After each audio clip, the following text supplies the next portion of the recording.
طیارہ گرنے کی مزید تحقیقات کا سلسلہ اس وقت جاری ہے، جبکہ پائلٹ محفوظ ہے۔ بھارت کا MiG 21 راجستھان میں گر کر تباہ ہو گیا ہے۔ بالکل، آپ کو بتائیں کہ بھارت کا MiG 21 راجستھان میں گر کر تباہ ہوا ہے۔ ترجمان بھارتی وزارت دفاع نے ایسا کہا ہے۔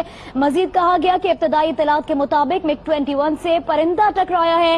طیارہ گرنے کی مزید تحقیقات جاری ہیں، پائلٹ محفوظ ہے۔ بھارتی وزارت دفاع کی جانب سے یہ خبر بھی سامنے آئی ہے۔ آپ کو بتائیں کہ خود بھارت میں ہی MiG 21 کو لے کر بہت سارے سوالات اٹھائے جاتے رہے ہیں کہ یہ طیارے پرانے ہو چکے ہیں، جدید ٹیکنالوجی نہیں ہے، تو اسی لیے رافیل طیارے خریدے جائیں۔ اور اس پر خود جو بھارتی سیاستدان ہے وہ بھی اس بات پر اتفاق کرتے ہیں کہ MiG 21 جو کہ پرانی ٹیکنالوجی پر مبنی ہے، اور ایک اور حادثہ آج ہوا ہے، اس سے پہلے بھی حادثات پیش آ چکے ہیں۔ MiG 21 کو پریڈ کے دوران بھی 2 طیارے ٹکرائے تھے اور طیارے گر گئے تھے، اور اس کے علاوہ بھی دیگر حادثات بھارت میں پیش آئے ہیں جس میں MiG 21 کو حادثات پیش آتے رہے ہیں، اور آج ایک بار پھر بھارت کا MiG 21 راجستھان میں گر کر تباہ ہوا ہے۔ ابتدائی اطلاعات کے مطابق MiG 21 سے پرندہ ٹکرایا۔